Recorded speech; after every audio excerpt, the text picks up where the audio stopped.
21 सितंबर को जमहूरियत के मंदिर लोकसभा में चंद्रयान पर चर्चा के दौरान बीजेपी के एमपी रमेश बिधूड़ी ने बीएसपी सांसद दानिश पर मजहबी तबसरा किया था, जिसके बाद से तनाजा बढ़ता जा रहा है। दानिश अली की खुद की पार्टी बहुजन समाजवादी पार्टी की समाजवादी चीफ मायावती ने यहां एक ट्वीट करके खुद को पीछे कर लिया, जबकि कांग्रेस इस दरमियान बीएसपी से ज्यादा एक्टिव नजर आई। तो वहीं अपोजिशन की 4 पार्टियां दानिश अली की हिमायत करते हुए बिधूड़ी पर कार्रवाई की मांग कर रही हैं।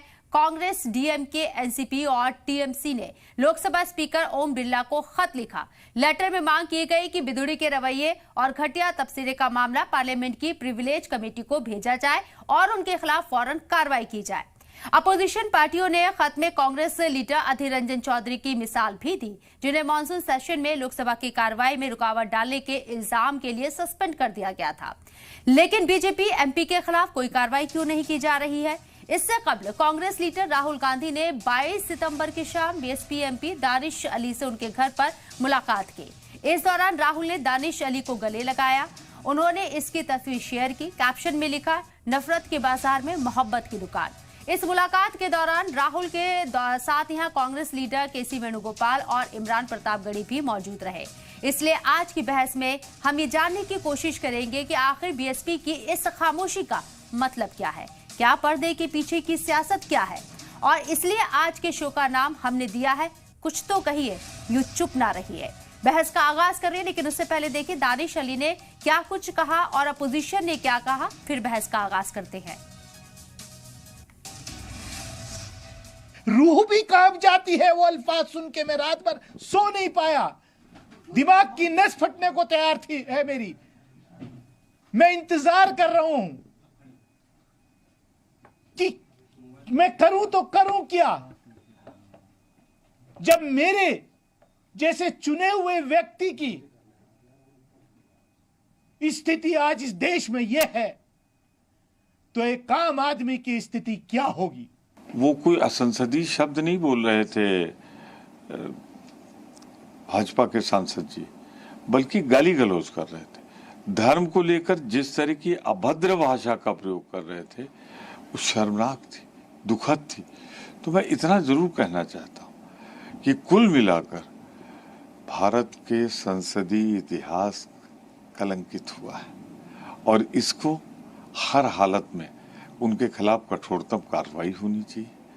दूसरा, मुझे मोदी जी की खामोशी समझ में नहीं आ रही। किसी न किसी हालात में इसे कम से कम पार्टी से तो सस्पेंड करना चाहिए था, यहाँ हाउस से सस्पेंड होना चाहिए। लेकिन अगर ऐसा होता है तो मुझे बहुत पीड़ा है और मैं दानिश भाई के साथ खड़ा हूँ, लोकतंत्र के साथ खड़ा हूँ, संसदीय मर्यादाओं और परंपराओं के साथ खड़ा हूँ, संसद की गरिमा के साथ। मुझे उम्मीद है कि मेरे साथ न्याय होगा। आदरणीय स्पीकर साहब कार्रवाई करेंगे, नहीं तो मैं भरे मन से इस सदन को भी छोड़ने पर विचार कर रहा हूं, क्योंकि ये एक सभ्य समाज में बर्दाश्त नहीं किया जा सकता। बात ये, काम इनको कुछ करना है नहीं, इस तरीके के माहौल से देश का वातावरण बिगाड़ना है। मगर मैं सलाम करता हूँ देश की गंगा जमनी तहजीब को कि वो इस माहौल के अंदर नहीं रंग रही है, वो और इनके खिलाफ है और उसका भुगतान 24 का चुनाव देगा। तो तमाम लीडरान के जरिए इस बात की मजम्मत की गई है, लेकिन हमारा सवाल है कि इस पर बीएसपी चीफ मायावती ने सिर्फ एक ट्वीट किया है और महज क्या ये मामला एक ट्वीट करने लायक है? क्यों इस पर बीएसपी खुलकर बात नहीं कर रही है? क्यों जांच का मुतालबा नहीं किया जा रहा है खुलकर? सिर्फ यहाँ एक ट्वीट किया गया बीएसपी के जरिए और इस मौजू पर बात करने के लिए हमारे साथ खास मेहमान भी जुड़ेंगे। लेकिन 21 तारीख को जो पार्लियामेंट के अंदर हुआ वो कतई यहाँ बर्दाश्त नहीं किया जा सकता है। इसके साथ साथ रमेश बिधूड़ी 2 बार के सांसद हैं, 3 बार एमएलए रह चुके हैं। उनके मुंह से इस तरह की अमर्यादित, असंसदीय, यहाँ तक कि गाली गलौज की भाषा का इस्तेमाल करना कितना सही है? और जहां एक सेशन के अंदर हमने देखा कि अपोजिशन के लीडरान के ऊपर जब कार्रवाई होती है तो वेल में आकर जब मुतालबा किया जाता है मणिपुर में पीएम के बोलने को लेकर, तब इस पर कार्रवाई की जाती है और मेंबर ऑफ पार्लियामेंट को, अपोजिशन लीडरान को यहां सस्पेंड कर दिया जाता है। ऐसे में रमेश बिधूड़ी को सिर्फ यहां अलर्ट क्यों किया गया, उन्हें सिर्फ चेतावनी क्यों दी गई है, क्या उनके ऊपर कार्रवाई नहीं होनी चाहिए? ऐसे कई सवाल है जिसका जवाब इस डिबेट में हम जानने की कोशिश करेंगे। इस मौजू पर बात करने के लिए हमारे साथ जो खास मेहमान